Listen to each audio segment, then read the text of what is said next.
Keir Starmer is under fire once again, and this time the anger isn't just coming from political opponents or frustrated backbenchers. It's coming directly from the British public in their hundreds of thousands. A fresh petition demanding an immediate general election has exploded in popularity, gathering over 330,000 signatures in just weeks. And triggering a political storm number 10 could struggle to contain. Let's break it down. But first, hit the like button and subscribe to the channel for more. We have released our new I'm Not Far Right t-shirts. There are two different variants which come in black and blue. You can find them at britishstand.com or check the link in the description. Let's get into today's video. The petition, launched only last month, has now smashed past the 100,000 threshold required to force a debate in Westminster Hall. That debate took place earlier this week, but the momentum hasn't slowed. In fact, it's accelerating. And it's not the first time this year that the electorate has made such a demand. Earlier in 2025, a separate petition gathered more than 3 million signatures calling for voters to return to the polls. This new wave of public pressure is more targeted and far more politically damaging for Starmer because of where the signatures are coming from. In the Prime Minister's own constituency of Holborn and St Pancras, more than 200 of his own constituents have joined the call for an election. But the message is even louder in Reform UK heartlands, like Nigel Farage's Clacton, where 921 locals have signed up. And then there are the flashpoints, the constituencies that have become the front lines in the battle over the UK's immigration crisis.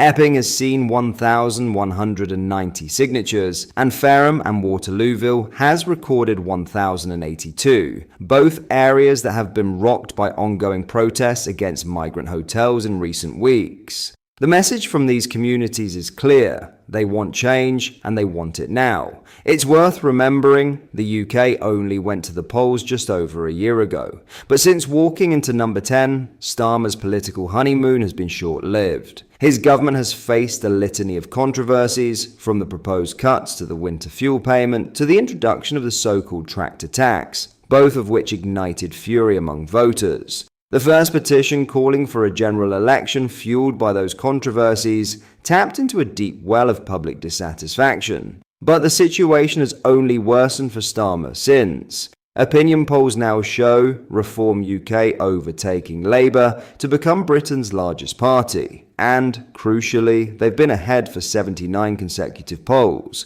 That's a political collapse that no amount of spin can hide. This latest petition, created by Nicola Cree, will remain live on the official Parliament website until December 5th. Its statement is as blunt as it is damning for the government. We want an immediate general election to be held. We think the majority need and want change. It's a short, sharp declaration that cuts through all the political waffle, and judging by the sheer volume of support, it's resonating with voters right across the country.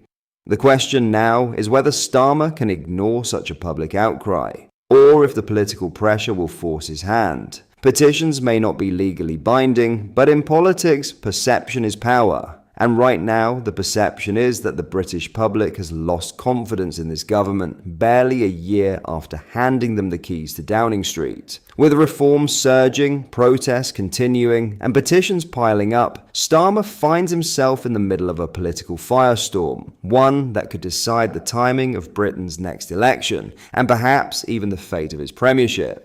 In other news, Labour's homelessness minister has been blasted for the latest government hypocrisy after evicting tenants from her property and raising the rent price by £700 a month. Rushanara Ali has sparked controversy after removing tenants living in her property in an attempt to sell it before increasing the rental payments on her 4-bedroom townhouse near London's Olympic Park from £3,300 to £4,000 every month. A spokesman for Ali has said, Rushanara takes her responsibility seriously and complied with all relevant legal requirements. Discussing the incident, former homelessness charity worker Nick Buckley expressed his outrage at Ali. He fumed. "You couldn't make this up if you wanted to.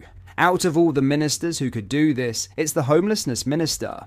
Homelessness is very complicated, but in this particular case, what's annoying all of us is the hypocrisy. In direct criticism of Ali, Buckley added, "Here is a government minister whose brief is to help the most vulnerable in society, rough sleepers, homeless people, people at risk of becoming homeless. And because she sees this property as a business, not a home, she's quite happy to go against everything she pretends to believe in as a socialist, as a Labour minister, just to earn more money." Highlighting how out of touch it makes Ali and the Labour government look, Buckley explained, "Most people would do this because it's £700 a month. Most people I know would do this. But to be the Minister for Homelessness and pretend you're a socialist and you're on the side of the poor, the vulnerable, the working class. This is just another example of politicians who not only are out of touch, but completely lie to us all the time about their compassion." As host Tom Harwood cited Ali's argument that the property and rental operations were in the hands of the letting companies, Buckley tore into the Labour minister for excuse-making. Buckley stated, "It's another example of it's not my fault.